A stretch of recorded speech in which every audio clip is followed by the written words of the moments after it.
I never thought the man who promised to love me in sickness and in health would one day look me dead in the eye and tell me I was nothing more than a walking corpse. But what Bob Thompson didn't realize was that this corpse had been watching, listening, and planning. And when the dust settled, this walking corpse would be walking away with everything he'd spent 5 decades building while he was left with absolutely nothing. Before we jump back in, tell us where you're tuning. Fam, if this story touches you, make sure you're subscribed, because tomorrow I've saved something extra special for you. The morning everything changed started like any other Tuesday in our pristine colonial home on Maple Street in Riverside, Connecticut. I was in the kitchen at 6:30 sharp, just like I had been every morning for the past 52 years, preparing Bob's coffee exactly the way he liked it. 2 sugars, splash of cream, served in the blue ceramic mug his mother had given us as a wedding gift. The autumn light filtered through our bay windows, casting golden streaks across the granite countertops I'd spent months selecting during our kitchen renovation 3 years ago. Bob shuffled downstairs in his burgundy robe, the same one I'd bought him for Christmas 5 years running because he refused to replace it despite the fraying cuffs. His gray hair was perfectly combed even first thing in the morning, a habit from his corporate days that had never faded even though he'd officially retired from Thompson & Associates 2 years ago. At 74, he still carried himself with the authoritative posture of a man who'd spent decades commanding boardrooms and closing million-dollar deals. "Coffee's ready, honey," I said softly, sliding the mug across our kitchen island toward him. The granite was cold beneath my palms, and I noticed how the wedding ring on my finger caught the morning light. 52 years of marriage, and I still wore it every single day, polished and gleaming like the promises we'd made at Sacred Heart Church all those decades ago. Bob barely looked up from his phone as he grabbed the mug, his reading glasses perched on the end of his nose, while he scrolled through what I assumed were news articles or maybe checking the stock market. "Margaret," he said without raising his eyes, "we need to talk tonight. There are some things we need to discuss about our future arrangements." Something in his tone made my stomach flutter with unease, but I pushed the feeling aside.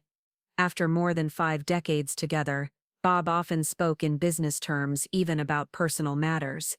It was just his way. "Of course, dear. Should I make your favorite dinner? Maybe that pot roast you love with the rosemary potatoes?" He finally looked up, and there was something in his expression I couldn't quite read. Cold, maybe, distant. "Don't go to any trouble. This won't take long." The rest of the morning passed in its usual rhythm.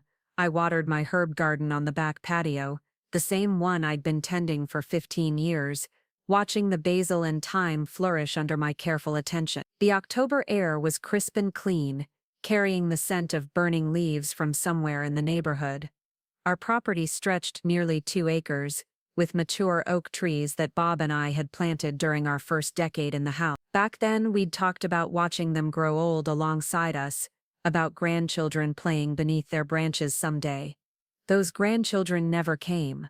We'd tried for years, endured countless doctor visits and treatments that drained both our savings and our hope. Eventually, we'd accepted that it would just be the 2 of us, and I'd thrown myself into being the perfect wife, the ideal partner for a man with Bob's ambitions and social standing in Riverside. I spent the afternoon volunteering at the Sunset Community Center like I did every Tuesday and Thursday, helping elderly residents with their afternoon activities.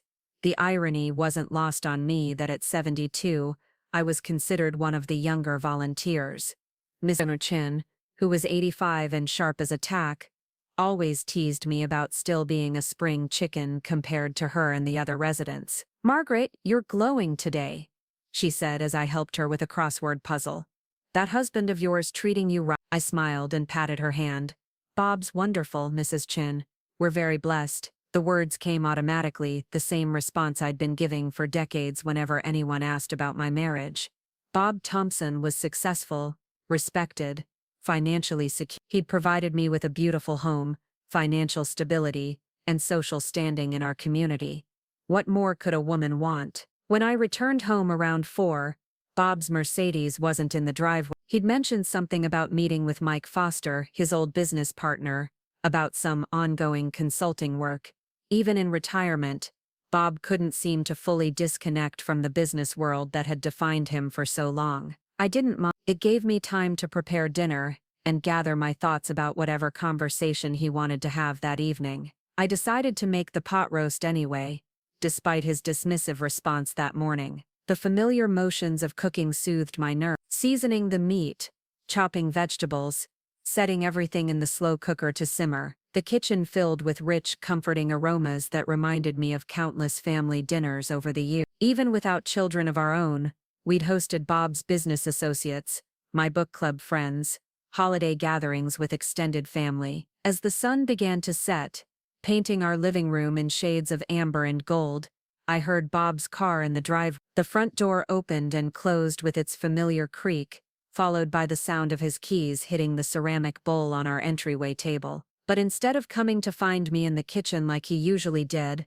I heard him go straight upstairs to his office. 20 minutes later, he came back down carrying a manila folder and his laptop. His expression was businesslike, formal in a way that made my chest tighten with anxiety. He'd changed out of his casual clothes into one of his navy suits, the kind he used to wear for important meetings. "Margaret, let's sit in the living room." I followed him to our formal sitting area, the one with the cream-colored furniture and family photos scattered across the mantelpiece. Pictures of our wedding day, vacations we'd taken, Bob receiving various business awards over the year. My hands felt clammy as I settled into my usual chair, the one closest to the window where I liked to read in the afternoons. Bob sat across from me, placing the folder and laptop on the coffee table between us. The distance felt enormous suddenly, like we were sitting on opposite sides of a canyon instead of our familiar living room. "I'm going to be direct because I think we're both too old for games," he began, his voice taking on the same tone he'd used during business negotiations. "This marriage isn't working for me anymore, Margaret. It hasn't been working for a long time." The words hit me like a physical blow.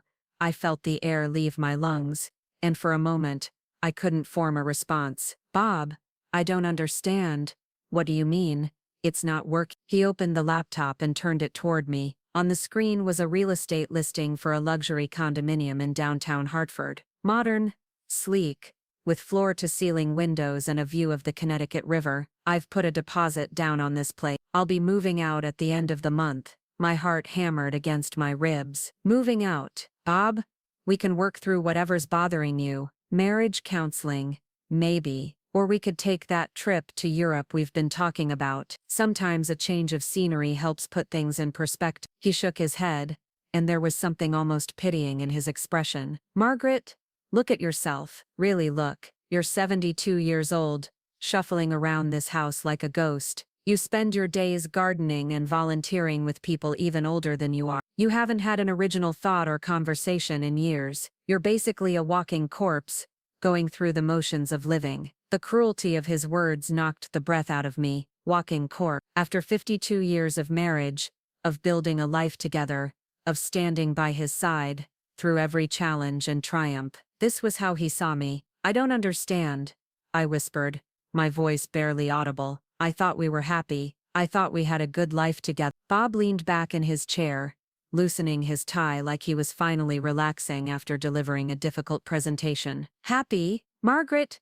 When was the last time you did anything interesting? When did you last surprise me, challenge me, make me feel alive? You've turned into this domestic robot who just goes through the same routines, day after day. I feel like I'm living with a pleasant stranger." I tried to process his words, to find some rational response, but my mind felt foggy with shock. "If you've been unhappy, why didn't you tell me? We could have talked about it, worked on things together." "Because there's nothing to work on," he said flatly. "This isn't about fixing problems, Margaret. This is about the fact that I want something different for whatever years I have left. I want to feel alive again, not like I'm already dead and buried in suburban mediocrity." He opened the manila folder and pulled out a stack of papers. "I've had Stephen Clark draw up a separation agreement. It's all very fair and straightforward. You can keep the house, of course. The mortgage was paid off years ago, and I know how attached you are to your gardens and your routines. I'll continue to cover the property taxes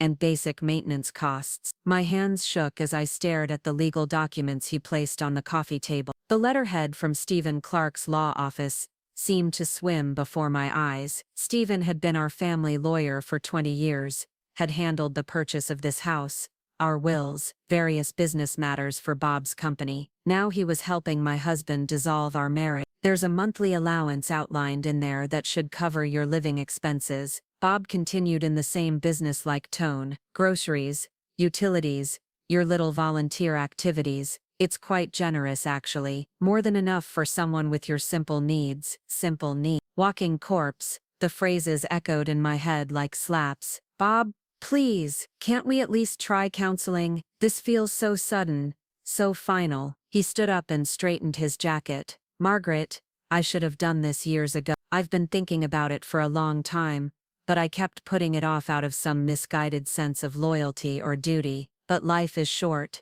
and I refuse to spend whatever time I have left pretending to be content with this hollow existence. Hollow existence. The words came out sharper than I intended. Our marriage is a hollow existence. For the first time, something flickered across his face that might have been guilt or regret, but it disappeared quickly. Look, you're a good person, Margaret. You've been a dutiful wife, and I'm not saying you've done anything wrong, but good isn't enough anymore. Dutiful isn't enough. I want passion, excitement, someone who challenges me intellectually and emotionally. The implication hung in the air between us like poison. Someone, not something. Someone. Is there someone else? I asked quietly. Bob's pause was answer enough, but he had the decency to look uncomfortable for the first time since this conversation began. That's not really relevant to our situation. It's relevant to me. He sighed heavily, like I was being unreasonably difficult. Her name is Jennifer Walsh. She works at the Hartford consulting firm I've been doing some projects with. She's everything you're not, Margaret. Vibrant, intellectually curious, full of life. She makes me feel like the man I used to be, instead of some retired old fool waiting to die. Jennifer Walsh. I filed the name away in my mind while trying to keep my expression neutral. How long? Does it matter? Yes, it matters to me. Another sigh. About 18 months. But Margaret, this isn't about her. This is about us. About the fact that we've been roommates pretending to be married for years. She just helped me realize what I was missing. 18 months. A year and a half of lies. Of him coming home to our bed after being with someone else. Of me preparing his meals and caring for his needs, while he was planning his exit strategy. I need time to think about this, I said finally, my voice steadier than I felt. Bob nodded and picked up his laptop. Of course.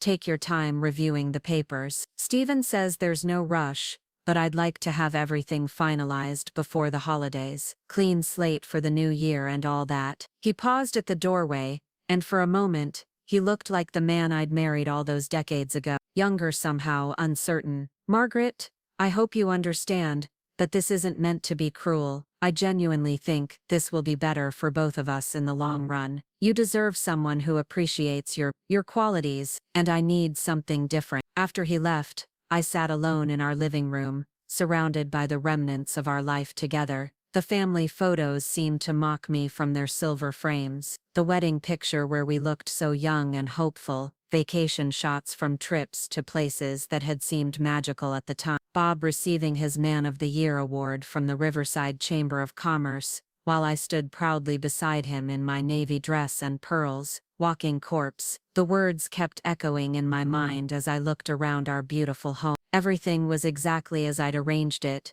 clean and organized and perfectly maintained. Had I really become so predictable, so lifeless? Was this magnificent house just an elaborate tomb where I'd been slowly dying without realizing it? I picked up the separation agreement with trembling fingers and began to read. The language was cold and clinical, reducing 52 years of marriage to financial arrangements and property divisions. Bob would keep his retirement accounts, his business interests, his new life with Jennifer Wall. I would get the house, a monthly allowance, and whatever dignity I could salvage from the wreckage. But as I read through the pages, something began to shift inside me. Yes, Bob saw me as a walking corpse, someone whose best years were behind her. He thought I was predictable, passive, content to fade quietly into the background of his new life. What he didn't realize was that this walking corpse had been paying attention for 52 years. I knew where every dollar was hidden,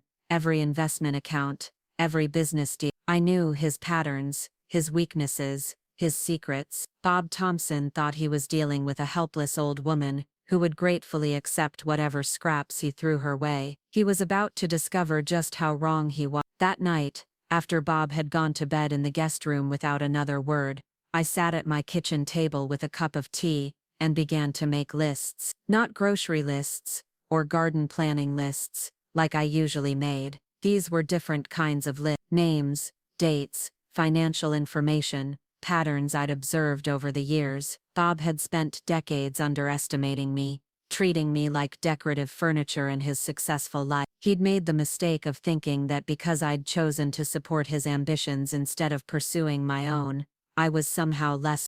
Preparing and narrating this story took us a lot of time, so if you are enjoying it, subscribe to our channel. It means a lot to us. Now back to the story. That my contentment with our quiet life meant I was incapable of anything more complex or strategic. Tomorrow I would begin showing him exactly how wrong he was. But tonight I would grieve for the marriage I thought we had and prepare for the war he'd just declared without realizing it. The walking corpse was about to come back to life, and Bob Thompson wasn't going to like what happened next. The next morning arrived with the kind of crisp October clarity that usually filled me with energy and purpose. But as I lay in our king-sized bed, staring at the empty space where Bob had slept for over 5 decades, everything felt different. The familiar sounds of our house seemed muted, as if the very walls were holding their breath. Bob had already left for his morning jog around the neighborhood, a routine he'd maintained religiously since his first heart attack scare 10 years ago. I rose slowly, my joints protesting more than usual, and made my way to the kitchen. The morning light streaming through our bay windows felt harsh instead of welcoming, illuminating dust motes that danced like tiny accusations in the air.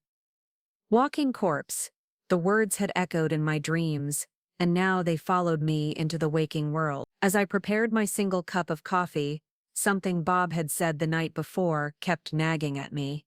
He'd mentioned Jennifer Walsh worked at the Hartford consulting firm where he'd been taking on projects, but according to our financial statements, those consulting fees had been deposited into what I thought was our joint retirement account. If Bob was planning to leave me with just the house and a monthly allowance, where exactly was all that money going? I retrieved our latest bank statements from Bob's home office, a masculine sanctuary of dark wood and leather that had always been off limits to me during our marriage. He'd claimed he needed the space to concentrate on important business matters, and I'd respected that boundary like I'd respected so many others over the years. But walking corpses apparently didn't need to respect boundaries anymore. The statements painted an interesting picture. Over the past 18 months, there had been regular transfers from our joint accounts to a new account I'd never seen before. Significant transfers, the consulting income was coming in, but it was being rerouted immediately to this mystery account at a different bank entirely. Meanwhile, our joint household account was being systematically drained to cover not just our normal expenses, but additional costs I couldn't identify. I made myself another cup of coffee and continued digging through Bob's file. Hidden behind his business tax returns, I found statements for the new account.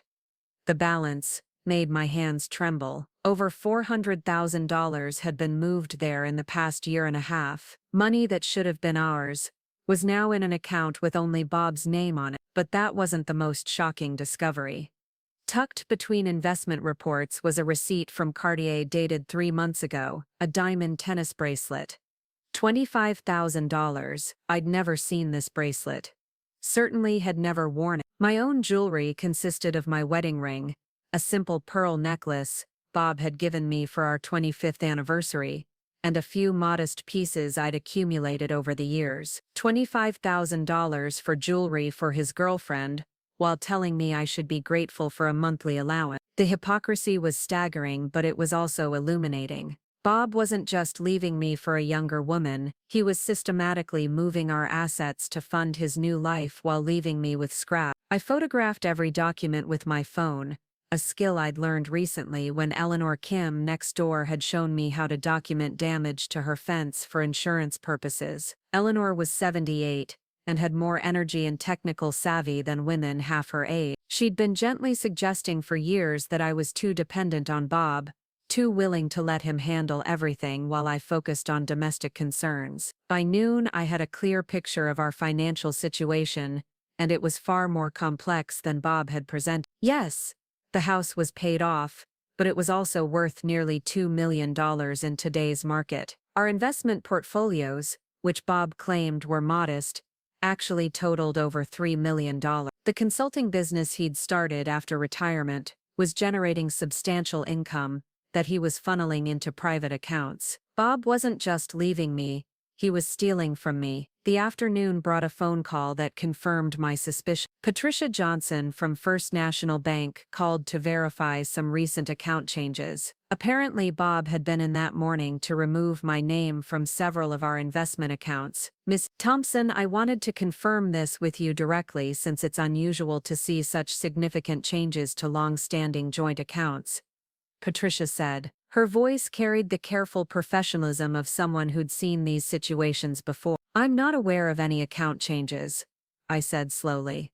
Could you tell me exactly what my husband requested? There was a pause. I'm afraid I can't discuss specific details over the phone for security reasons, but I would strongly recommend you come in as soon as possible to review your account status. There have been some substantial modifications that require both account holders' signatures, but Ms. Thompson indicated you were unavailable due to health issues. Health issues. Bob had told the bank I was too sick to handle financial matters. I was supposedly so incapacitated that I couldn't even sign my own name to account changes, yet somehow healthy enough to maintain his household and live independently on whatever allowance he deemed appropriate. I'll be there tomorrow morning, I told Patricia.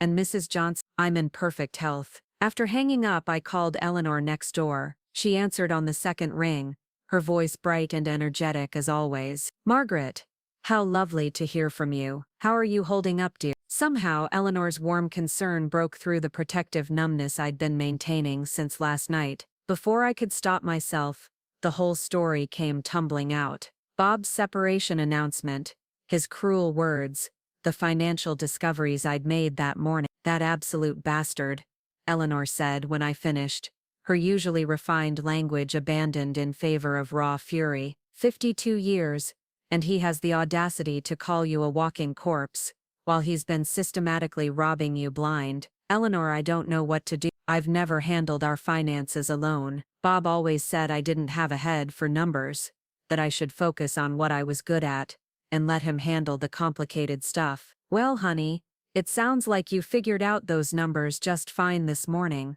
Eleanor said dryly. Listen to me, Margaret.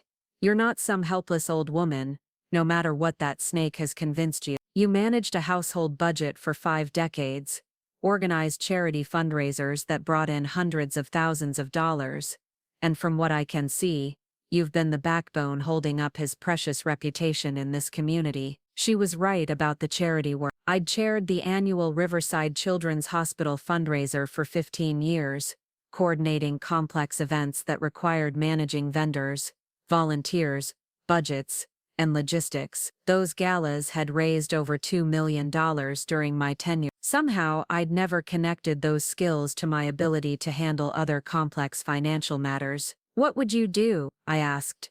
First, I'd get myself to that bank tomorrow and find out exactly what he's been up to. Second, I'd call my own lawyer, not his family lawyer friend. Third, I'd start thinking like the smart, capable woman you've always been instead of the victim he's convinced you to play. That evening, Bob returned home with a bouquet of flowers and Chinese takeout from our usual restaurant. His gesture felt patronizing rather than thoughtful, like he was rewarding a pet for good behavior. I thought we could have a pleasant dinner together, he said, arranging the food on our dining room table. No need to make this transition any more difficult than necessary. I watched him serve the sweet and sour chicken I'd ordered countless times over the years, noting how he automatically gave himself the larger portion of everything. Even in this small detail, his sense of entitlement was evident. Bob, I had an interesting phone call today from Patricia Johnson at the bank. His hand paused fractionally as he reached for the fried rice, but his expression remained neutral. Oh? What did Patricia need? She wanted to verify some account changes you made this morning. Something about removing my name from our investment accounts because I was supposedly too ill to handle financial matters. Bob set down his fork and looked at me with the patient expression he'd perfected over the years. The one that said he was dealing with someone who couldn't possibly understand complex adult matters. Margaret, I'm trying to simplify things for both of us. You've never been interested in the details of our investments. And frankly, managing that portfolio requires a level of sophistication that he trailed off, apparently realizing how his words sounded. That I don't possess? I finished for him because I'm just a walking corpse with simple needs. Color rose in his cheeks. You're taking that comment out of context. I was trying to be honest about where we both are in our lives. Where we both are? Bob, you're 74 years old, not some 30-something starting fresh. What makes you think you're any less of a walking corpse than I am? For the first time since his announcement, Bob looked genuinely angry instead of just dismissive. Because I refuse to accept that this is all there is. Because I still have dreams and ambitions and desire. Because I'm not content to spend my remaining years puttering around a garden and playing bingo with other old people. I don't play bingo, I said mildly. I volunteer with literacy programs and help elderly residents learn to use computers and smartphones. I organize fundraising events that have generated millions of dollars for local charities. I maintain our home, our social obligations, and apparently our financial accounts better than I realized. Something flickered across his face. Surprise maybe, as if he'd forgotten that I was capable of anything beyond domestic service. The point is, he continued, regaining his composure, we want different things for our future. I'm not going to apologize for choosing to live fully instead of just existing. Living fully with Jennifer Walsh and our money. The direct accusation hung between us like a sword. Bob's carefully maintained facade of reasonable concern finally cracked. How I choose to spend my money is my business. Your money, Bob. We've been married for 52 years. Everything we have is ours, not yours. That's how marriage works. He laughed, a sound without warmth. Margaret, you haven't contributed a penny to our wealth. Every dollar in our accounts came from my work, my business, my investments. You've been a dependent for our entire marriage. The words stung because they contained just enough truth to be devastating. I had never held a traditional job after we married. I had focused on supporting Bob's career and managing our home, but as the hurt washed over me, something else emerged.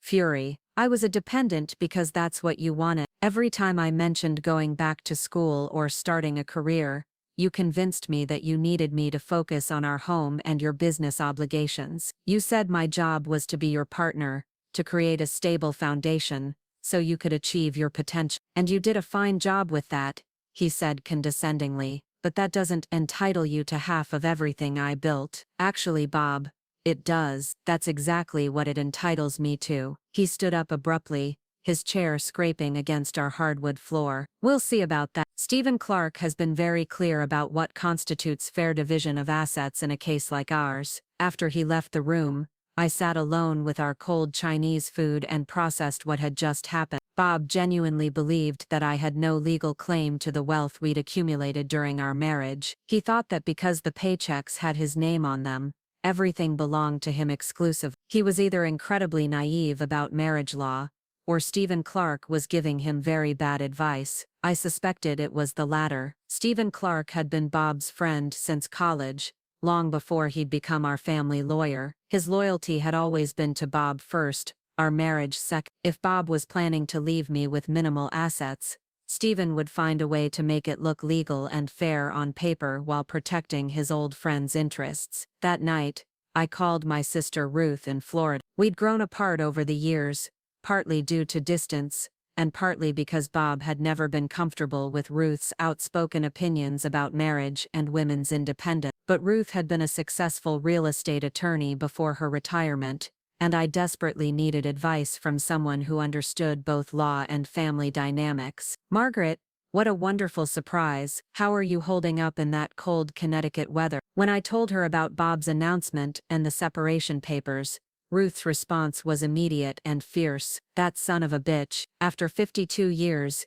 he thinks he can just walk away with everything while leaving you to manage on scratch. Margaret, Please tell me you're not even considering signing those papers. I don't know what choice I have. Bob says Stephen Clark drew them up, and they're fair according to Connecticut law. Ruth's laugh was sharp and humorless. Stephen Clark represents Bob, not you. Of course he's going to structure everything to benefit his client. Margaret, you need your own attorney immediately, someone who specializes in complex divorce cases and asset protection. I don't even know where to start looking for someone like that. I've got a colleague in Hartford who handles exactly these kinds of cases. Her name is Diana Foster, and she's absolutely ruthless when it comes to protecting women's interests in high-asset divorces. I'm calling her tonight. 2 days later, I sat in Diana Foster's downtown Hartford office, a sleek space with floor-to-ceiling windows overlooking the Connecticut River. Diana was younger than I'd expected,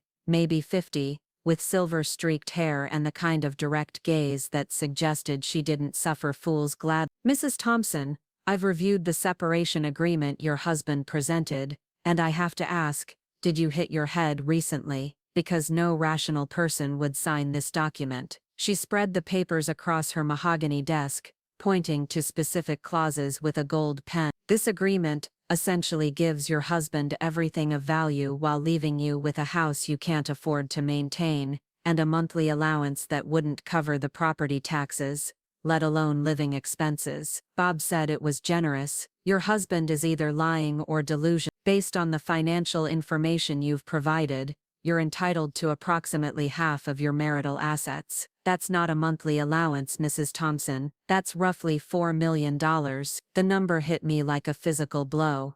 $4 million.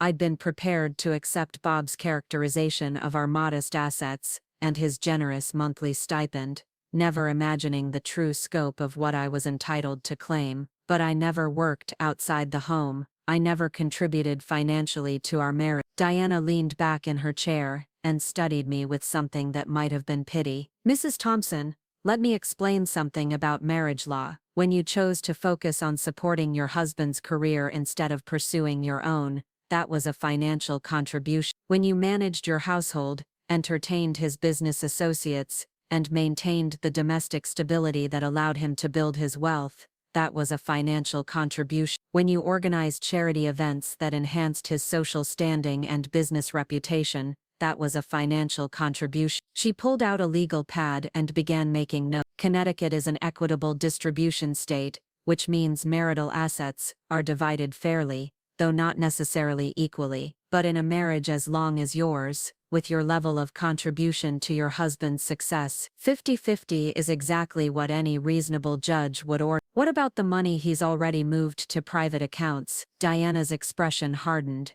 That's called dissipation of marital assets, and it's illegal. We can force him to account for every penny and return it to the marital estate for proper division. For the first time since Bob's announcement, I felt something other than shock and hurt. I felt hope, and underneath that, the first stirrings of real anger.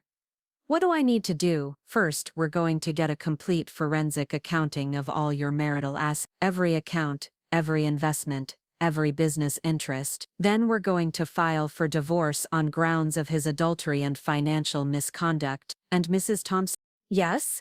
By the time we're finished with your husband, he's going to regret ever calling you a walking corpse. That evening, I returned home to find Bob packing boxes in his office.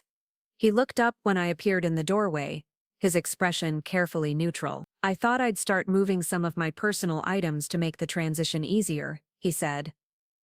The lease on my new place starts Monday. That's thoughtful of you, I replied.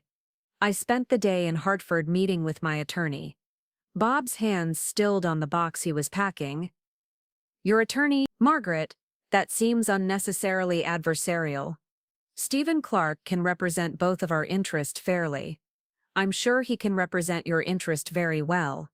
Diana Foster will be representing mine. The color drained from Bob's face. Apparently, he recognized the name. Diana Foster. Margaret, she's a shark. She specializes in destroying men in divorce proceedings. This doesn't have to be a war. I leaned against the doorframe, studying the man I'd shared my life with for over 5 decades. He looked older suddenly, less confident than he had just days ago. "You're right, Bob, it doesn't have to be a war. But you started one the moment you decided to steal our money and call me a walking corpse. Now you get to find out what happens when the corpse fights back." The weeks that followed my meeting with Diana Foster unfolded like a carefully orchestrated investigation. Bob had moved into his downtown Hartford condominium, leaving behind the faint scent of his cologne and an emptiness that felt more liberating than lonely. Without his constant presence, I began to see our home differently. Every room held evidence of a life I'd built and maintained while he pursued his ambitions. Diana had given me a detailed list of documents to locate and financial records to trace. What I discovered in Bob's abandoned office files painted a picture of deception that went far deeper than I'd initially realized. Hidden behind tax documents and business correspondence, I found a second cell phone bill for a number I didn't recognize. The monthly charges dated back 3 years, not the 18 months Bob had claimed for his relationship with Jennifer Walsh. 3 years of lies. 3 years of him coming home to our bed after spending time with another woman. 3 years of me preparing his meals, managing his social calendar, and playing the devoted wife while he built an entirely separate life. But the cell phone records were just the beginning. Buried in a folder marked consulting contracts were receipts that told the real story of where our money had been going. Expensive dinners at restaurants I'd never been to, weekend trips to Boston and New York that Bob had claimed were business meetings, a receipt for a week-long vacation in Bermuda that had supposedly been a solo golf retreat for his mental health. The Bermuda trip had cost $8,000 for 2 people at a luxury resort. Bob had told me he needed time alone to think about our future, that the stress of retirement was affecting his mood. I'd packed his suitcase myself, including the sunscreen and golf clothes he'd requested. While I'd worried about him spending a week alone in his supposedly fragile emotional state, he'd been enjoying a romantic getaway with Jennifer Walsh. Each discovery felt like a small death, but also like an awakening. This wasn't just about Bob leaving me for a younger woman. This was about years of calculated deception, of him using our joint resources to fund a double life while positioning me as a dependent who should be grateful for whatever scraps he chose to leave behind. Diana had also arranged for a private investigator named Marcus Rivera to conduct surveillance on Bob's activities. Marcus was a former police detective who specialized in marital infidelity cases, and his initial report arrived via secure email 3 weeks after our first meeting. The photos were devastating but not surprising. Bob and Jennifer Walsh entering his new condominium together, her overnight bag clearly visible, the 2 of them at an expensive restaurant, sharing intimate conversation over wine that cost more than I typically spent on groceries in a month. Jennifer was indeed younger, probably in her mid-40s, with the kind of polished appearance that suggested significant investment in personal maintenance, but the most damaging evidence was photographic proof of Bob accessing our joint safe deposit box with Jennifer present. He'd given her our family jewelry, pieces that had belonged to his mother and grandmother, heirlooms that should have remained in our family regardless of divorce proceedings. The emerald necklace his grandmother had worn in her wedding photo was now adorning Jennifer Walsh's neck at some charity function. Marcus's report also revealed that Bob had been far busier than I'd realized. He was actively courting new consulting clients,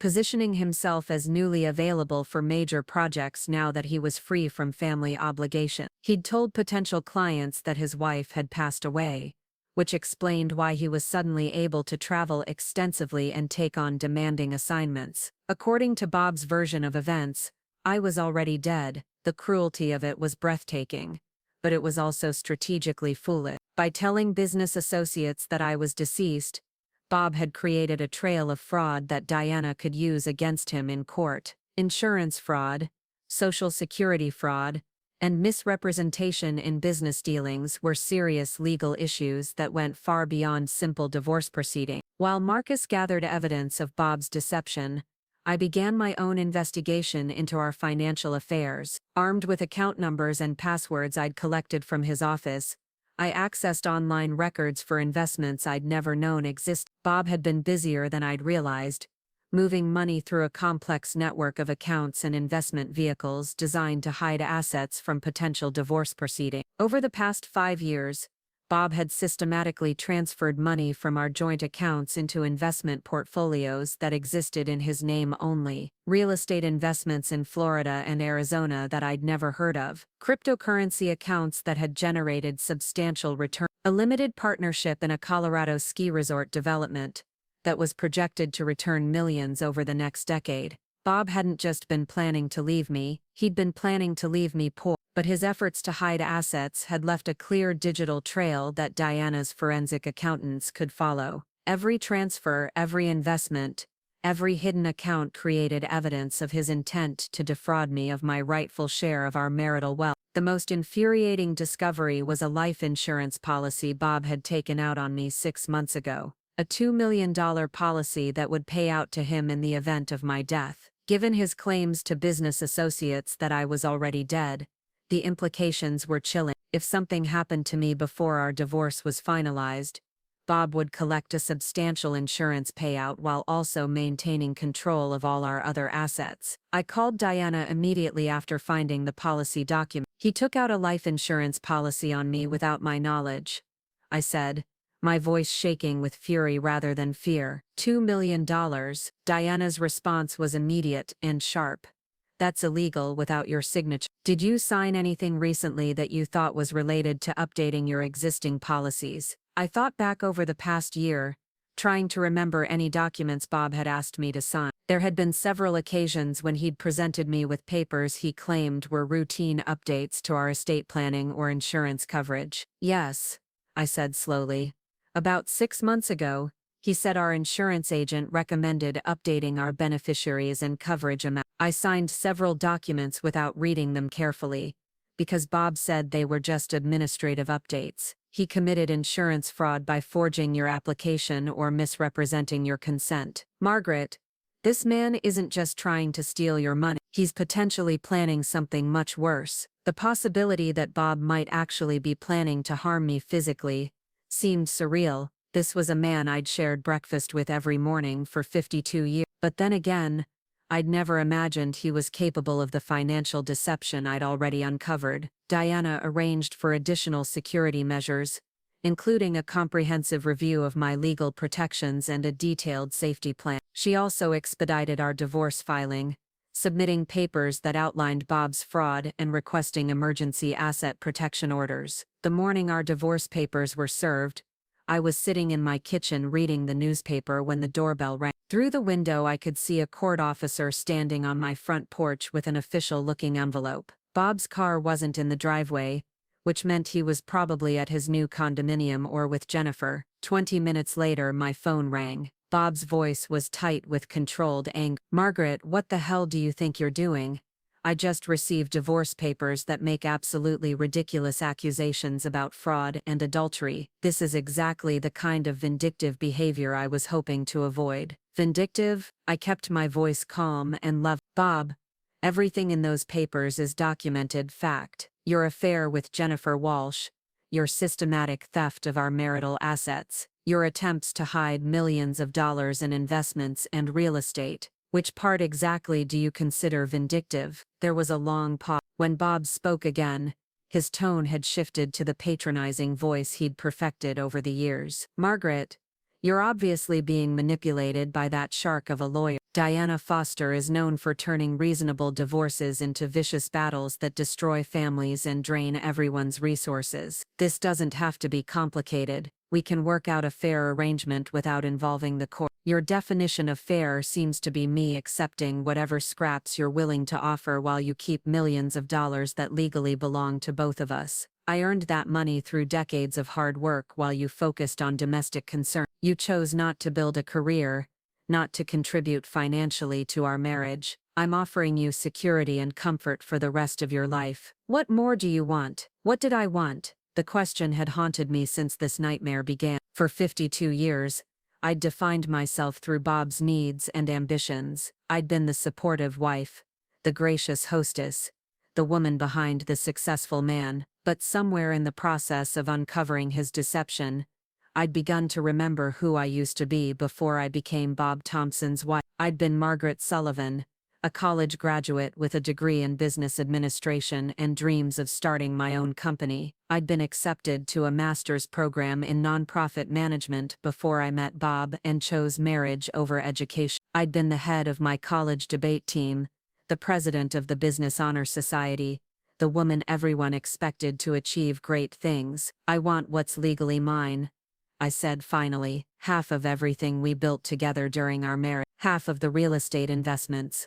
the retirement accounts, the business assets, half of the wealth I helped you accumulate by managing every other aspect of our life so you could focus on making money. Bob's laugh was bitter.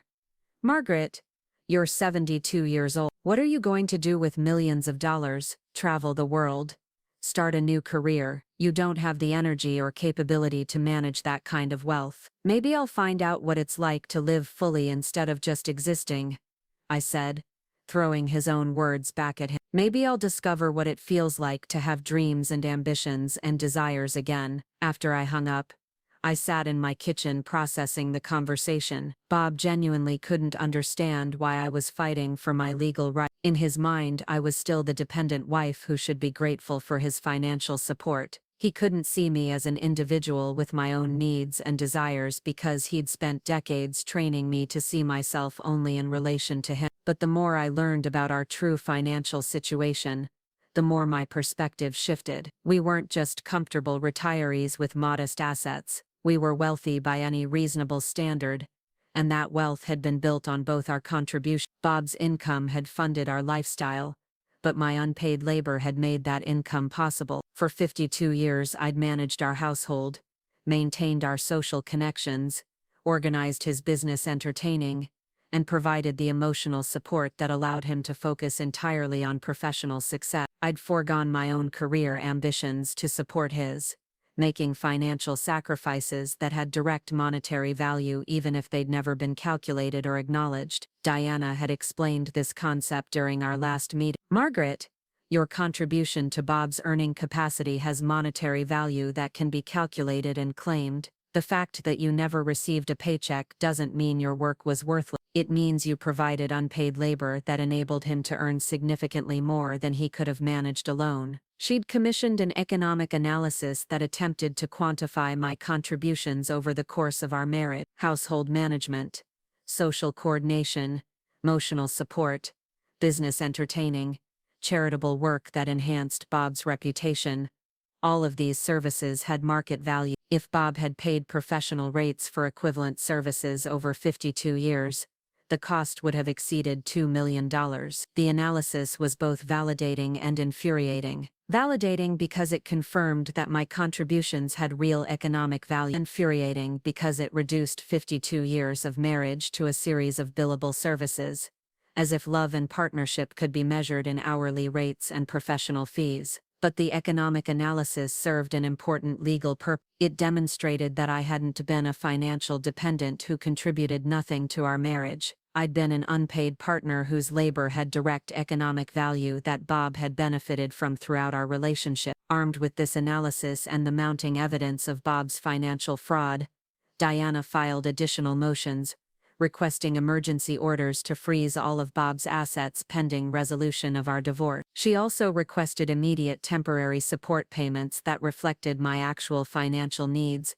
rather than Bob's calculated offer. The court's response was swift and decisive. Within a week, all of Bob's accounts were frozen, including the hidden investments he'd thought were safely concealed from divorce proceedings. He was ordered to provide complete financial disclosure for the past 10 years, including documentation for every account, investment, and business transaction. Bob's second phone call was very different from his first. Margaret, you're destroying both our lives with this vindictive legal assault. I can't access my own money to pay bills or maintain my business operations. This is financial terrorism. It's called protecting marital assets from further dissipation, I said, repeating Diana's exact words. If you hadn't been systematically stealing our money for the past several years, there wouldn't be any need for court intervention. Stealing? Margaret, that money came from my work, my investments, my business relationships. I have every right to manage our assets as I see fit. Actually, Bob, You don't. Connecticut law is very clear about this. Marital assets belong to both spouses regardless of whose name is on the accounts. You've been committing fraud by hiding money and lying about our financial situation. There was a long silence before Bob spoke again, his voice strained with an emotion I couldn't identify. I never thought you were capable of this kind of calculation. The Margaret I married would never have turned our private difficulties into a public legal battle. The Margaret you married died sometime during the past 52 years. I said, you killed her slowly by treating her like an unpaid servant instead of an equal partner, but it turns out walking corpses can be resurrected.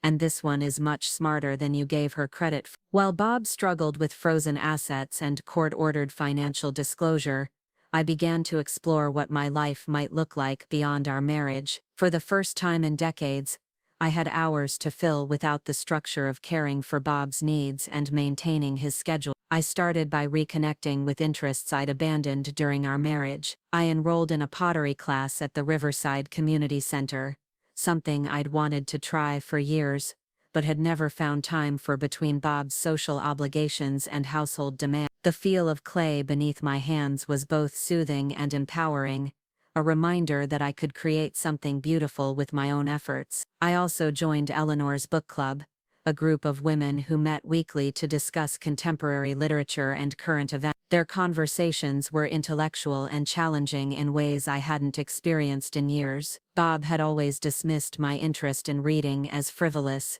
preferring to dominate our dinner conversations with business discussions and political commentary that brooked no disagreement. But perhaps the most significant change was my growing friendship with David Martinez, a retired high school principal who volunteered at the Sunset Community Center. David was 68, a widower whose wife had passed away 3 years earlier after a brief illness. He was kind, intelligent, and treated me with a respect and interest that I'd forgotten was possible. David had noticed me during my volunteer shifts, but we'd never had more than polite conversations until the week after Bob moved out. I'd been helping Miss Chen with her computer skills when David approached with a gentle smile. Margaret, I hope you don't mind my asking, but you seem different lately, lighter somehow.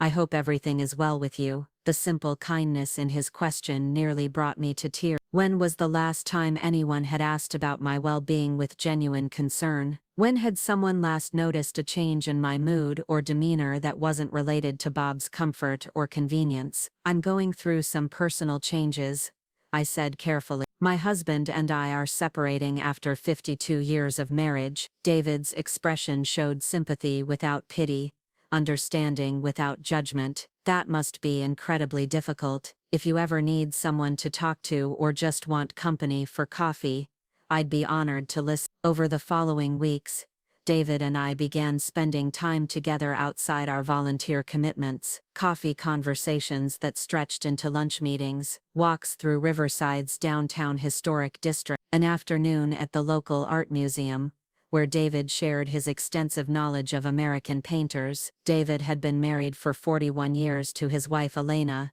a marriage he described with genuine warmth and affection. But he also spoke about the challenges of building a partnership between two strong-willed individuals, the compromises and negotiations required to maintain equality and respect. Elena never lost herself in our marriage, he told me during one of our coffee meetings. She maintained her own interests, her own opinions, her own relationships. I think that's what kept us both growing as individuals instead of just merging into some generic married unit. The contrast with my own marriage was stark and painful. I'd lost myself so completely in the role of Bob's wife that I could barely remember who Margaret Sullivan had been before she became Margaret Thompson.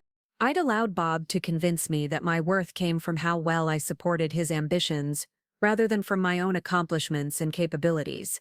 But spending time with David reminded me that healthy relationships could enhance individual identity rather than erasing it. His interest in my thoughts and opinions, his encouragement of my new activities, his respect for my intelligence and capabilities, all of this felt revolutionary after decades of being treated as a decorative accessory to Bob's important life. The irony wasn't lost on me that at 72, I was experiencing the kind of courtship and genuine partnership that should have characterized my entire adult life. David brought me books he thought I'd enjoy, asked for my opinions on complex topics, and listened to my responses with genuine interest.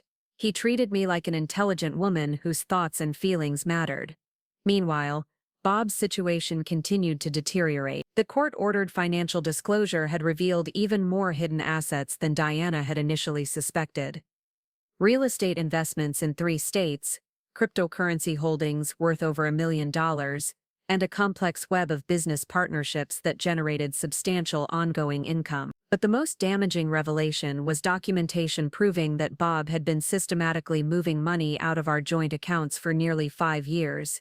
Not just the 3 years his affair with Jennifer had lasted. He'd been planning his exit strategy long before he'd met his girlfriend, suggesting that his dissatisfaction with our marriage had been growing for years, while he maintained the facade of contentment. The forensic accounting also revealed that Bob had been claiming business deductions for personal expenses related to his affair. Restaurant meals, hotel stays, and travel costs, with Jennifer, had all been written off as legitimate business expenses, reducing his tax liability while increasing our debt to the IRS. Diana filed additional motions requesting sanctions against Bob for fraud and tax evasion. She also discovered that he'd been using our joint credit cards to fund his new condominium and lifestyle, racking up over $60,000 in debt that legally belonged to both of us. Your husband appears to have believed he could simply walk away from 52 years of marriage with all the assets and none of the liabilities, Diana explained during our weekly meeting.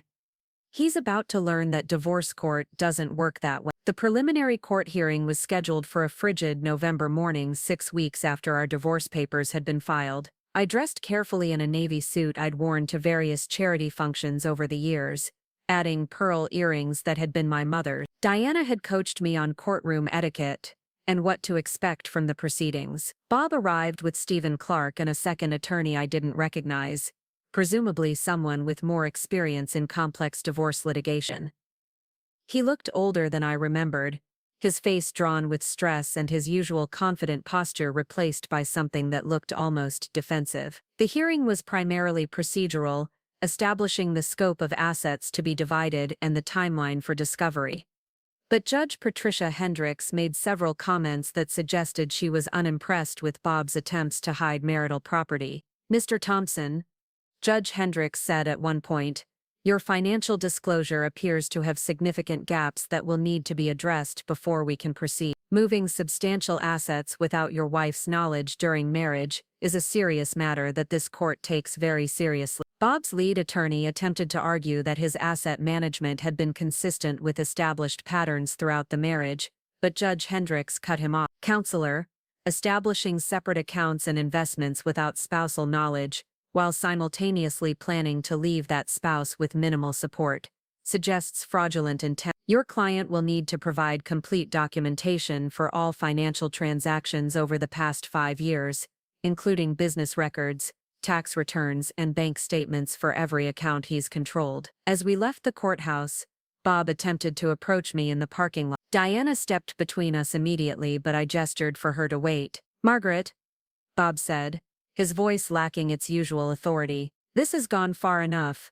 We're spending more on lawyers than either of us will have left when this is over. Can't we work something out privately?" I studied the man I'd been married to for over 5 decades. He looked smaller somehow, diminished by the realization that his carefully constructed exit strategy was crumbling around him. "Bob, you called me a walking corpse and tried to steal millions of dollars that legally belonged to both of us. You took out a life insurance policy on me without my consent and told business associates that I was dead. What exactly do you think we should work out? I never meant for things to get this ugly. I just wanted us both to be happy in whatever time we have left." "You wanted yourself to be happy," I corrected. "You wanted to abandon your responsibilities while keeping all the benefits of our marriage. That's not how partnerships work, and it's certainly not how divorces work." Bob's expression hardened back into something resembling his old arrogance. "You're making a mistake, Margaret. Diana Foster is using you to generate legal fees while destroying any chance we have of maintaining dignity through this process. When this is over, you'll be alone and bitter, and I'll still have Jennifer." "When this is over," I said quietly, "I'll have my legal share of everything we built together. plus the self-respect that comes from standing up for myself. You'll have Jennifer and whatever assets the court allows you to keep after you've been held accountable for your fraud. As I walked away, I heard Bob say something to Stephen Clark about women who didn't know when to accept reasonable offers, but his words had lost their power to hurt me. The walking corpse had discovered she was very much alive, and she was just getting started. The winter months brought unexpected revelations that shifted the entire trajectory of our divorce proceeding. What had begun as a straightforward case of marital asset division evolved into something far more complex when Diana's forensic investigation uncovered evidence that Bob's financial misconduct extended well beyond hiding money from me. The breakthrough came through an unlikely source. Jennifer Walsh, Bob's girlfriend who had been the catalyst for this entire ordeal, reached out to Diana's office requesting a confidential meeting. Apparently, Bob's financial troubles had begun affecting their relationship in ways that made Jennifer question everything she thought she knew about her future with him. Diana arranged the meeting for a gray February afternoon at her downtown Hartford office. I wasn't sure what to expect from the woman who had been sharing Bob's bed while he was still married to me, but Jennifer Walsh turned out to be very different from what I'd imagined. She was attractive in a polished, professional way, but there was something fragile beneath her composed exterior. Her hands shook slightly as she accepted Diana's offer of coffee, and she kept glancing toward the door as if she expected Bob to appear at any moment. "Mrs. Thompson," Jennifer began, her voice barely above a whisper, "I need you to know that I never intended for things to happen the way they did. When I met Bob, he told me he was divorced. He said his wife had passed away from cancer 2 years earlier. The audacity of Bob's lies was staggering, but I managed to keep my expression neutral. How long did you believe that story?" "Until about 3 months ago," Jennifer admitted, color rising in her cheeks. "I started noticing inconsistencies in things he told me. He'd mention memories about his wife in present tense, then quickly correct himself. He received mail at his condo addressed to both of you. When I asked about it, he said it was just bureaucratic delays in updating records after your death." Diana leaned forward, her pen poised over her legal pad. "What changed 3 months ago?" Jennifer reached into her purse and pulled out a thick manila envelope. "I found these documents in Bob's desk when I was looking for stamps. He'd left them out after one of his meetings with Stephen Clark." The documents Jennifer had discovered painted a devastating picture of Bob's deception. Financial records showing that he'd been systematically draining not just our marital accounts, but also business accounts from Thompson and Associates. Client funds that should have been held in trust had been diverted to Bob's personal investment. Insurance settlements that belonged to corporate clients had been redirected to accounts Bob controlled. Bob hadn't just been stealing from me, he'd been embezzling from his own company and defrauding clients who had trusted him with their most important financial matter. "There's more," Jennifer said, her voice growing stronger as she continued. "Bob has been using my name and credit information to open accounts and make investments. He said it was for tax purposes, that married couples could sometimes benefit from splitting assets across different names for estate planning." Diana's expression grew increasingly grim as she reviewed the documents. "Ms. Walsh, you've been the victim of identity theft and financial fraud. These accounts were opened without your proper consent, and the investments made in your name could leave you liable for substantial tax obligations and potential criminal charges." The revelation that Bob had been using Jennifer's identity for fraudulent financial transactions added an entirely new dimension to our case. He hadn't just betrayed his wife of 52 years. He'd also manipulated and defrauded the woman he claimed to love enough to leave his marriage for. Jennifer's story grew more disturbing as she continued. Bob had convinced her to quit her job at the consulting firm, claiming that his business success meant she didn't need to work. He'd isolated her from friends and family members who had expressed concerns about their relationship, particularly the significant age difference and the speed with which their romance had progressed. "He made me feel like I was the most important thing in his world," Jennifer said, tears beginning to flow freely. "But now I realize I was just another asset he was trying to control and manipulate. When his accounts got frozen because of your divorce proceedings, he started pressuring me to take out loans against properties I didn't even know I owned." The properties Jennifer referenced turned out to be real estate investments Bob had purchased using her name and credit. apparently without her full understanding of what she was signing. A vacation rental property in Florida, a small apartment building in Arizona, and a commercial space in downtown Hartford that was leased to various businesses. Diana immediately arranged for Jennifer to consult with a criminal defense attorney, as her unwitting participation in Bob's schemes could potentially expose her to legal liability. But Jennifer's cooperation with our investigation provided crucial evidence of Bob's systematic pattern of financial fraud. Armed with Jennifer's documents and testimony, Diana filed new motions requesting criminal investigation of Bob's activity. Embezzlement from corporate accounts, identity theft, tax fraud, and violation of fiduciary duties were all serious crimes that carried potential prison sentences in addition to financial penalties. The impact on Bob was immediate and devastating. Within days of our new filings, the Connecticut State Attorney's Office opened a criminal investigation into Thompson and Associates. Bob's business licenses were suspended pending review,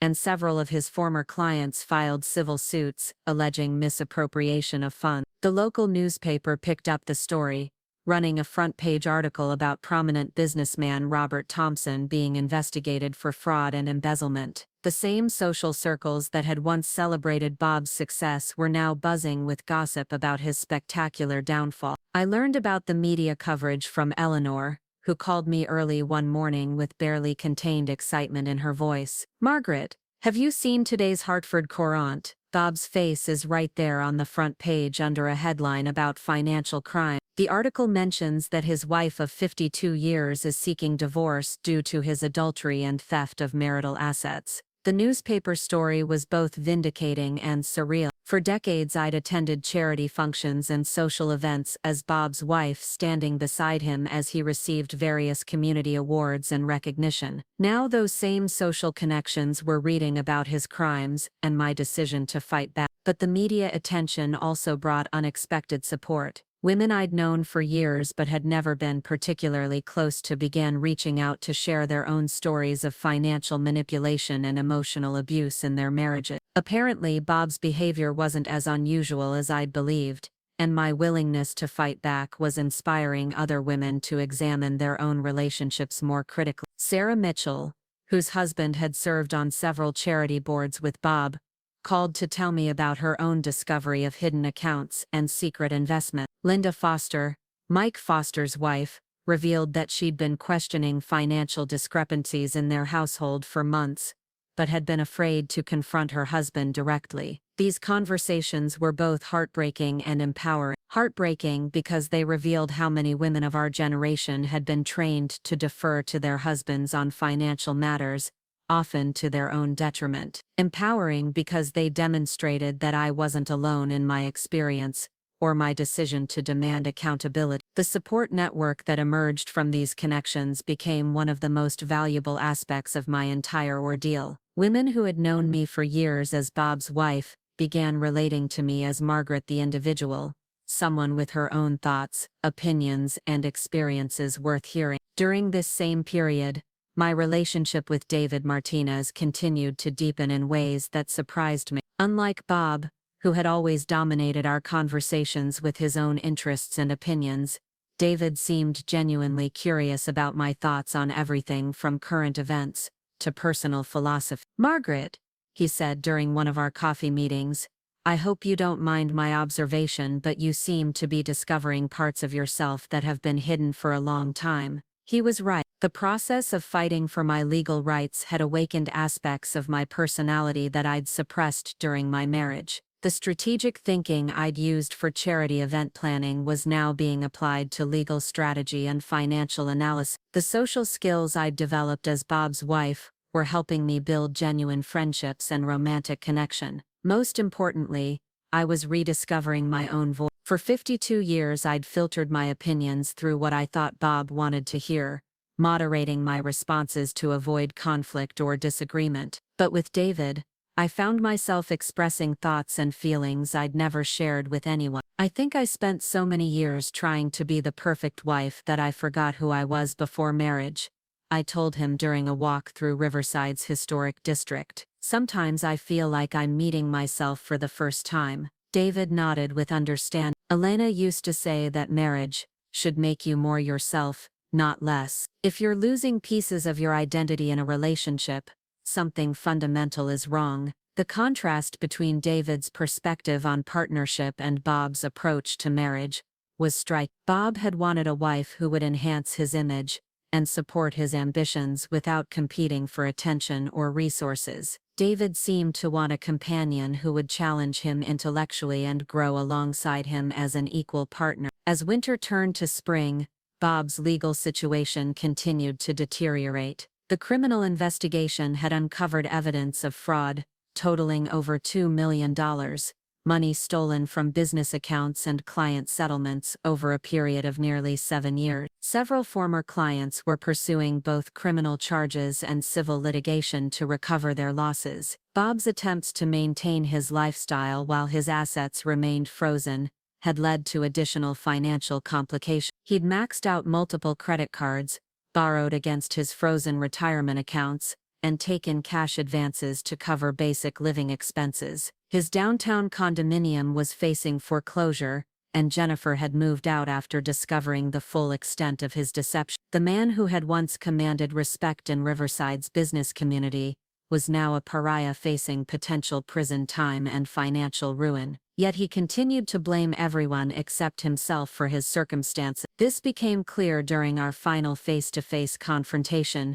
which occurred by chance at the grocery store where I'd shopped for 52 years. I was selecting vegetables for a dinner I was cooking for David, when I noticed Bob in the next aisle. He looked haggard, his usual polished appearance replaced by wrinkled clothes and unshaven stubble. "Margaret," he said, approaching me with what appeared to be desperation in his eyes, "I need to talk to you." I glanced around the store, noting several familiar faces, who had undoubtedly seen the newspaper coverage of Bob's legal troubles. "This isn't an appropriate place for private conversation, Bob. Please, just give me 5 minutes. There are things you need to understand about what's happening." Against my better judgment, I agreed to speak with him in the store's small cafe area. Bob looked older than his 74 years, and there was something almost pathetic about his attempt to reclaim some version of his former authority. "Margaret, this entire situation has spiraled completely out of control," he began. "That foster woman has turned a simple divorce into a criminal witch hunt that's destroying both our lives." "Both our lives?" I kept my voice level despite the fury building in my chest. "Bob, you embezzled millions of dollars from clients and business partners. You committed identity theft against your girlfriend. You systematically stole from our marriage while planning to leave me with nothing. How exactly is holding you accountable for those crimes destroying my life?" Bob's expression shifted between anger and something that might have been genuine confusion. "You're taking this too personally, Margaret. Business sometimes requires creative financial management that ordinary people don't understand. Everything I did was ultimately for our benefit." The complete absence of remorse or accountability was staggering. Even facing criminal charges and financial ruin, Bob still believed his actions were justified, and that I was being unreasonably vindictive by demanding consequences. "For our benefit?" I repeat. "Bob, you told people I was dead so you could pursue relationships with other women. You stole money from clients who trusted you with their life savings. You took out a life insurance policy on me without my knowledge. None of that was for our benefit." "The life insurance policy was a routine estate planning measure," Bob protested, "and the client funds were temporary loans that would have been repaid with interest once my investments matured. You're letting your emotions cloud your judgment about standard business practice." His ability to rationalize criminal behavior as standard business practices revealed a level of self-deception that was almost impressive in its completeness. Bob had convinced himself that theft was creative financial management,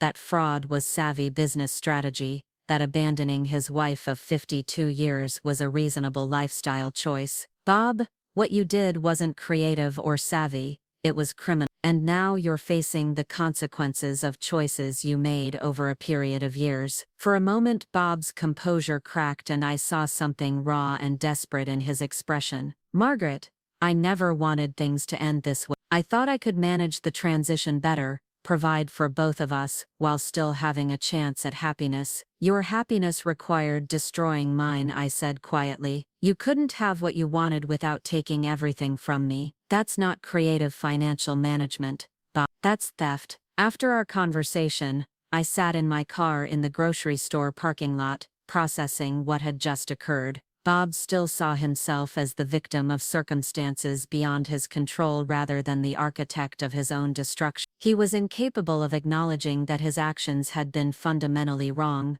preferring to blame lawyers, vindictive ex-wives, and overzealous prosecutors for his troubles. But his inability to accept responsibility for his choices was actually liberating for me. I no longer had to wonder if I'd been too harsh or unforgiving in my response to his betrayal. Bob had shown me exactly who he was beneath the facade of respectability and success, and that person was someone I didn't recognize or respect. The realization freed me to focus entirely on building my new life rather than mourning the end of my marriage. Bob had been right about one thing: our relationship had been dead for years, perhaps decades. I'd been clinging to the corpse of a marriage that had died slowly through neglect, manipulation, and his systematic devaluation of my worth as a partner. Spring brought both legal resolution and personal renewal. The criminal investigation resulted in Bob pleading guilty to multiple felony charges in exchange for a reduced sentence. He would serve 18 months in minimum security prison, followed by 5 years of probation, during which he would be required to make restitution to his victim. Our divorce settlement was finalized simultaneously with his criminal plea agreement. I received slightly more than half of our legitimate marital assets, totaling approximately $2 million, plus ownership of our Riverside home and all personal property. Bob retained his remaining retirement accounts, and whatever assets weren't required for criminal restitution. More importantly, the settlement included provisions ensuring that Bob could never make claims against my inheritance, future earnings, or any assets I acquired after our divorce. I was finally free to build wealth and security, without any obligation to share it with someone who had proven himself untrustworthy. The financial independence was intoxicating, but not for the reasons I'd expect. Having millions of dollars wasn't important because of the luxury it could buy or the security it provided. It was important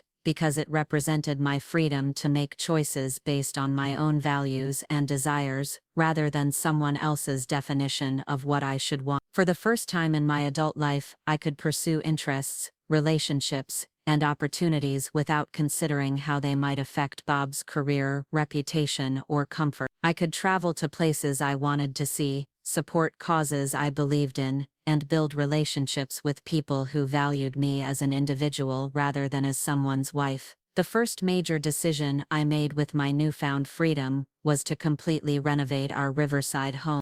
Every room had been decorated according to Bob's preferences, or what he considered appropriate for entertaining business associates.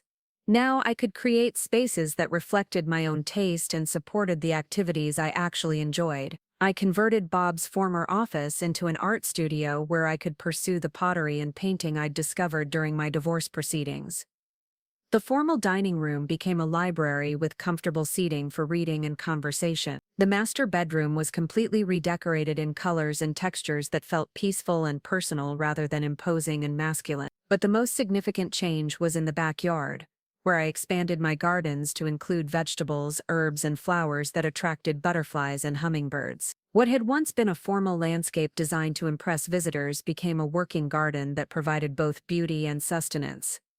David was intimately involved in these renovation projects, offering both practical assistance and emotional support as I transformed my living space. His background in education had given him experience with project management and problem-solving, skills that proved invaluable when dealing with contractors and design decisions. More importantly, David treated my renovation choices as important expressions of my identity rather than frivolous expenditures or decorating whims. He understood that creating a home that reflected my personality was about much more than interior design.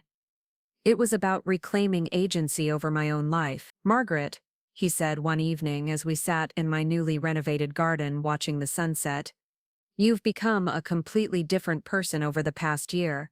Or maybe you've become who you always were underneath all those years of suppressing yourself. He was right. The woman sitting in that garden was both entirely new and somehow familiar, as if I'd rediscovered someone I'd lost track of decades earlier.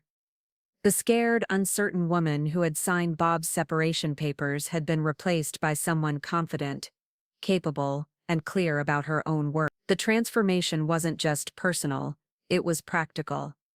I'd learned to manage significant financial assets, navigate complex legal proceedings, and advocate effectively for my own interests. Skills I'd never imagined possessing had emerged naturally when circumstances required them. But perhaps the most important discovery was that I didn't need to be half of a couple to feel complete or valuable. For 52 years I'd defined myself primarily through my relationship to Bob, measuring my worth by how successfully I supported his ambitions and maintained his comfort. Now I was learning to value myself as an individual with my own goals, interests, and capabilities. This didn't mean I was opposed to romantic partnership. My relationship with David was becoming increasingly important to me, but it was built on a foundation of mutual respect and individual autonomy rather than dependence and obligation. We enhanced each other's lives without losing ourselves in the process. As summer approached, I received an unexpected phone call from Stephen Clark, Bob's longtime attorney and supposed friend. He was calling to inform me that Bob had requested my help with his restitution payments,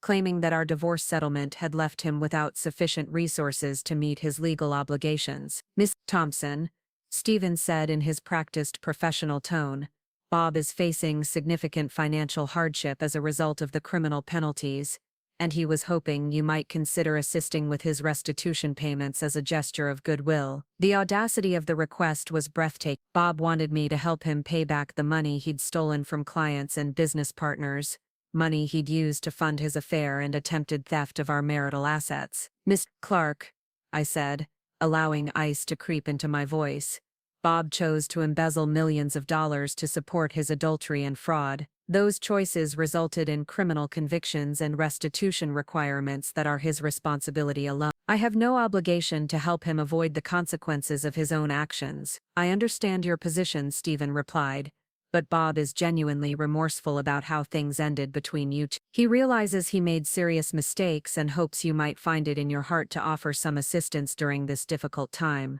Bob had 18 months to show genuine remorse before his criminal trial. He spent that time blaming everyone except himself for his choices and attempting to minimize his accountability. His current financial difficulties are a direct result of his own criminal behavior, not some unfortunate circumstance beyond his control. After ending the call, I sat in my garden processing the conversation.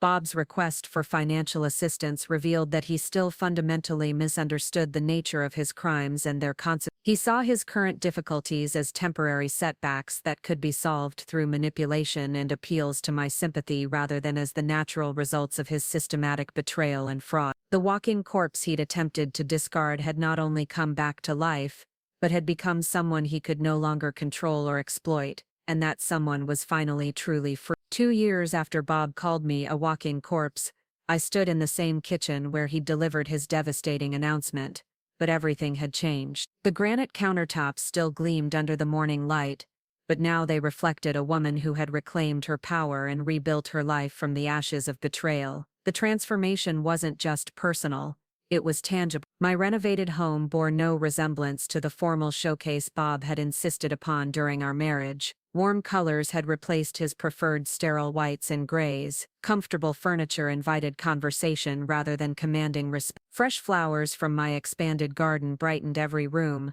their vibrant colors reflecting the joy I'd rediscovered in simple pleasures. But the most significant change was the woman preparing coffee in that kitchen. Gone was the anxious wife who had spent 52 years walking on eggshells, measuring her worth by her husband's approval. In her place stood someone confident, financially secure, and finally free to live according to her own values and desires. The doorbell interrupted my morning routine, and I opened it to find a delivery driver holding an enormous bouquet of autumn flowers. The card was signed simply David, with a note that read, "For the most remarkable woman I know, on a day that deserves celebration." Today marked the 2nd anniversary of my divorce finalization, a date David had somehow remembered despite my never mentioning its significance. His thoughtfulness wasn't surprising. Over the past year, he'd consistently demonstrated the kind of attentive care that I'd never experienced during my marriage. Our relationship had evolved slowly and naturally, built on mutual respect and genuine compatibility rather than the desperate neediness or calculated convenience that had characterized so many relationships among our peer group. David never tried to replace Bob's role in my life.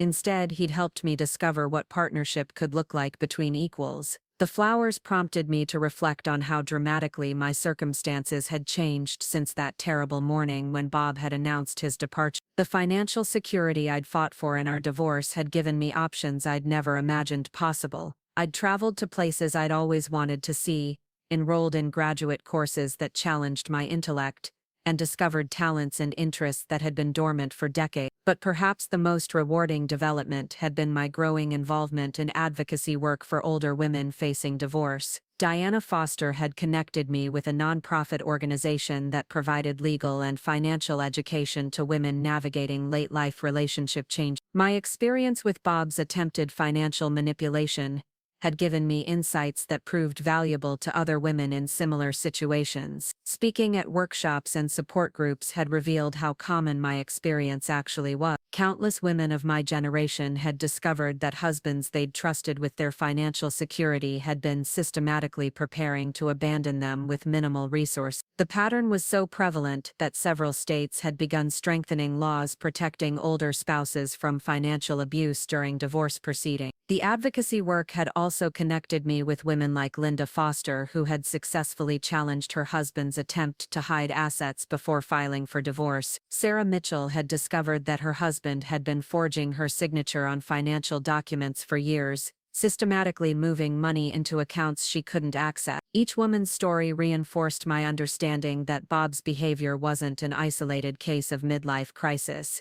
It was part of a broader pattern of financial abuse that often escalated during later years of marriage. These connections had led to my involvement in lobbying efforts to strengthen legal protections for vulnerable spouses. Working with Diana and other attorneys, I'd helped draft proposed legislation requiring full financial disclosure in divorce proceedings and creating criminal penalties for intentional asset concealment. The legislative work gave me a sense of purpose that I'd never found in my traditional charity activity. Instead of organizing fundraising galas to support causes chosen by others, I was directly advocating for legal changes that could protect women from experiencing the kind of betrayal I'd endured. My phone rang, interrupting my thoughts. Eleanor's voice bubbled with excitement as she shared the latest news about Bob's continued downfall. "Margaret, you're not going to believe what I heard at the grocery store this morning. Apparently, Bob's been evicted from that cheap apartment he moved to after getting out of prison. The landlord said he hadn't paid rent in 3 months and was apparently trying to sublease the place without permission." Bob's post-prison life had been a series of increasingly desperate attempts to maintain some semblance of his former lifestyle while lacking the resources or credibility to achieve. His criminal conviction had destroyed his professional reputation, making it impossible for him to work in any financial or consulting capacity. His attempts to start new businesses had failed repeatedly, partly due to his lack of startup capital and partly because his name was associated with fraud and embezzlement in business circles throughout Connecticut. "Where is he living?" I asked, though I wasn't sure why I cared about Bob's housing situation. "Nobody seems to know for certain, but there are rumors that he's been staying in one of those extended stay motels near the highway." Patricia Johnson from the bank mentioned that he'd been asking about reverse mortgages, apparently trying to find some way to access equity from property he doesn't even own anymore. The irony of Bob's situation wasn't lost on me. The man who had called me a walking corpse because I supposedly lacked ambition and vitality was now 76 years old and essentially homeless, scrambling to find basic shelter while I thrived in the home we'd once shared. But I felt no satisfaction in his misfortune. Bob's downfall had been entirely self-inflicted, the predictable result of choices he'd made over a period of years. His current circumstances were tragic, but they were also the natural consequences of betraying everyone who had trusted him. Jennifer Walsh had contacted me several months earlier, partly to apologize for her role in the destruction of my marriage, and partly to warn me about Bob's increasingly erratic behavior. She'd managed to extract herself from the financial entanglements Bob had created using her identity, but the experience had left her wary of romantic relationships and deeply suspicious of men who seemed too good to be true. "Mrs. Thompson," Jennifer had said during our coffee meeting, "I need you to know that Bob isn't the charming, successful man he pretended to be when I met him. He's become bitter and angry, blaming everyone except himself for his problem. He's made some concerning comments about you and your divorce settlement that worry me." The concerning comments had included suggestions that I had somehow orchestrated his criminal prosecution, and that my advocacy work was motivated by vindictiveness rather than genuine concern for other women. Bob apparently believed that I was actively working to destroy his reputation and prevent him from rebuilding his life. Diana had advised me to document any contact from Bob and to notify law enforcement if his behavior escalated beyond verbal complaint. A restraining order was available if necessary, but so far Bob's bitterness had remained at the level of angry muttering rather than direct threats. The truth was that I rarely thought about Bob unless someone else brought him up in conversation. My life had become so full of meaningful activities and relationships that my former husband occupied very little mental space. The man who had once dominated my thoughts and shaped my daily routines had become irrelevant to my happiness and security. This afternoon brought another reminder of how completely my life had changed. David arrived to accompany me to a gallery opening featuring local artists,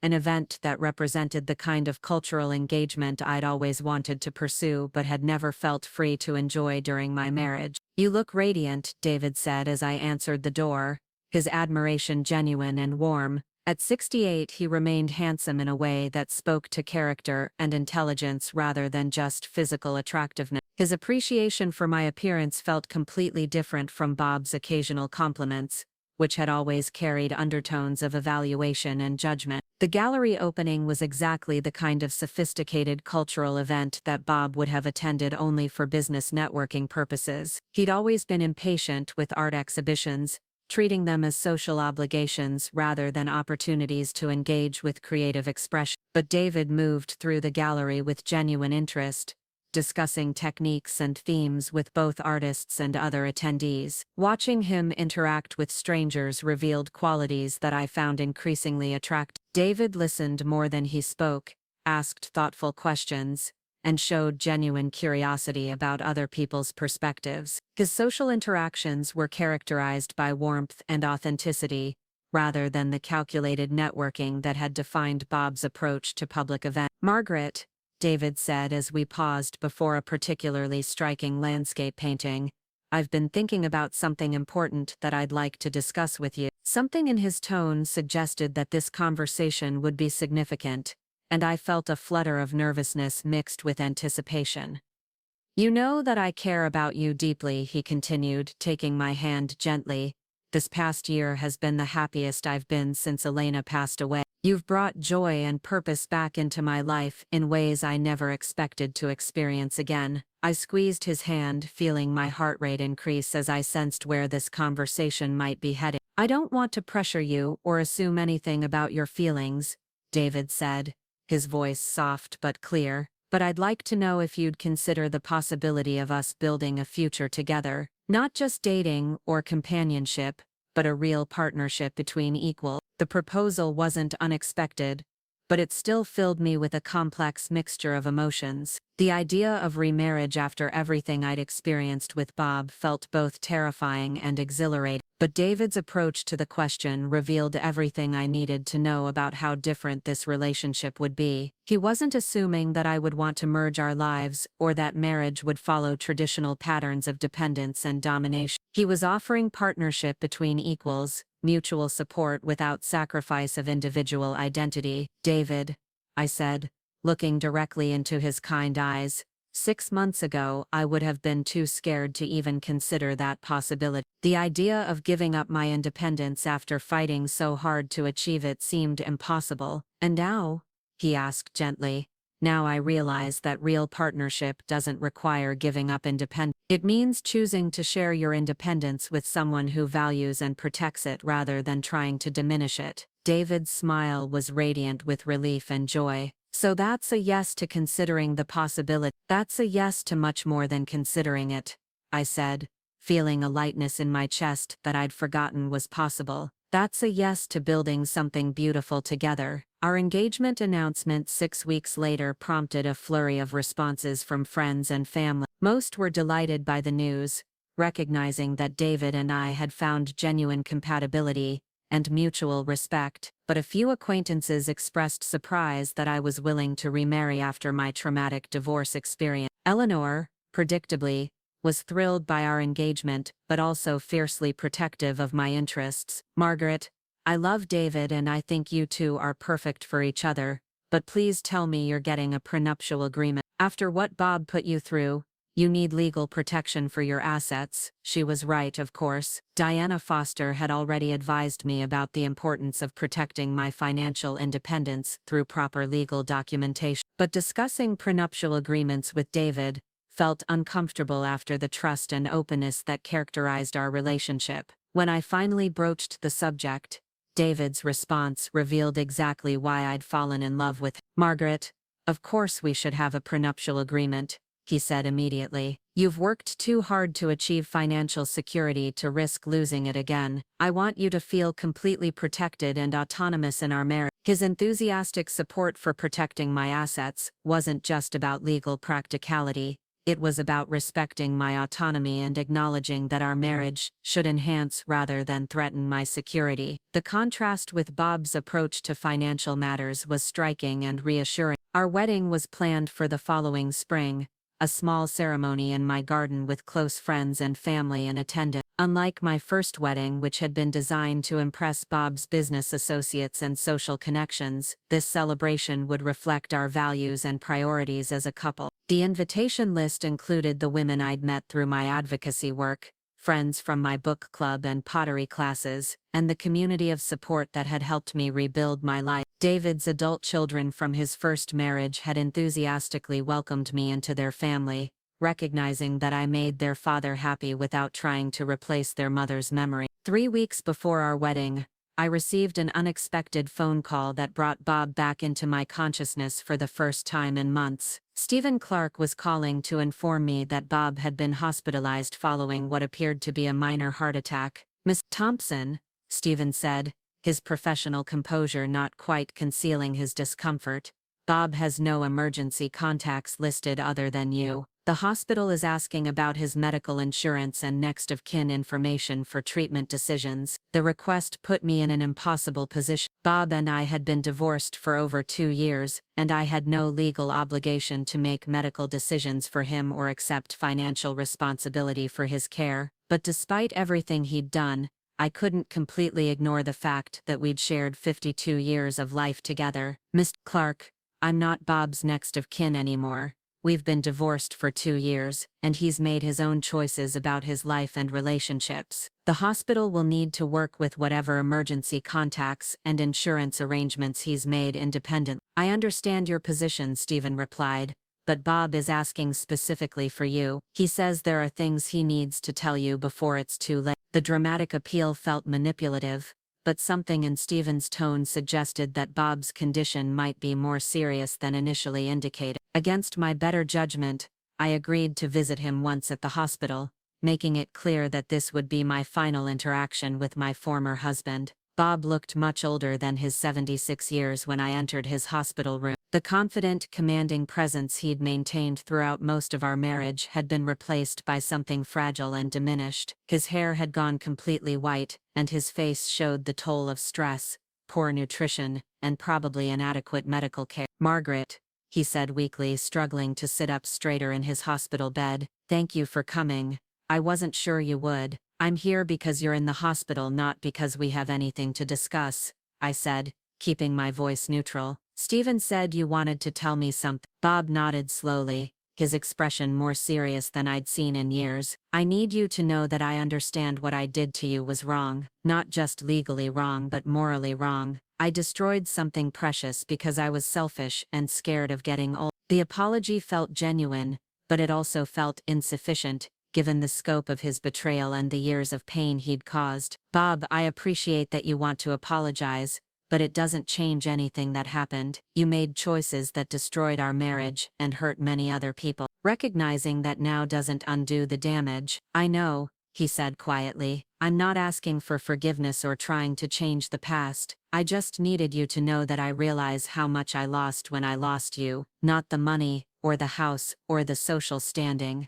You, the person you were, and the life we could have had together. For a moment, I saw a glimpse of the man I'd married all those decades ago, before success and arrogance had corrupted his judgment and value. But that man had made choices that led inexorably to this moment, lying alone in a hospital bed with no one who cared enough to visit except the wife he'd betrayed. I hope you find peace, Bob, I said finally, but you'll have to find it without me. As I left the hospital, I felt a sense of closure that I hadn't expected. Bob's belated recognition of his mistakes didn't erase the pain he'd caused, but it confirmed that my assessment of his character and actions had been accurate. The walking corpse he'd tried to discard had not only survived but thrived, while he'd destroyed himself through his own choices. My wedding day dawned bright and clear, with the kind of perfect spring weather that seemed designed for new beginnings. I dressed in a simple but elegant dress the color of pale lavender, with jewelry that had belonged to my mother rather than expensive pieces. Bob had chosen to impress others. David looked handsome in his navy suit,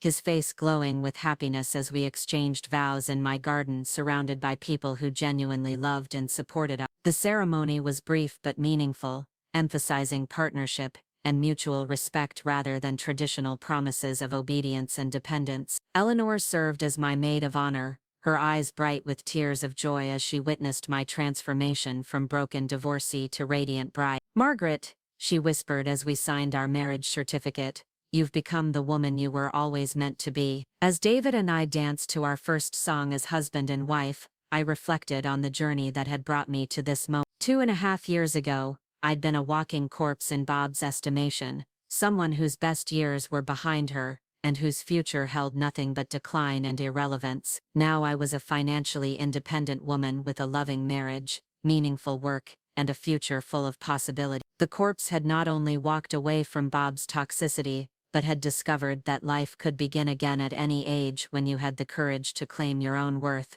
Bob had been wrong about everything. Wrong about my capabilities, wrong about my worth, wrong about what the future held for both of us. His walking corpse had become more alive than she'd ever been, while he'd chosen a path that led to isolation and regret. As the evening celebration continued around us, I whispered a silent thank you to the universe for the strength I'd found to fight for myself. The woman who had once measured her worth by her husband's approval had learned to value herself on her own terms. Bob's cruelest insult had become my greatest liberation. The walking corpse had indeed walked away, but she'd walked toward a life richer and more fulfilling than anything she'd left behind. Up next, you've got 2 more standout stories right on your screen. If this one hit the mark, you won't want to pass these up, just click and check them out.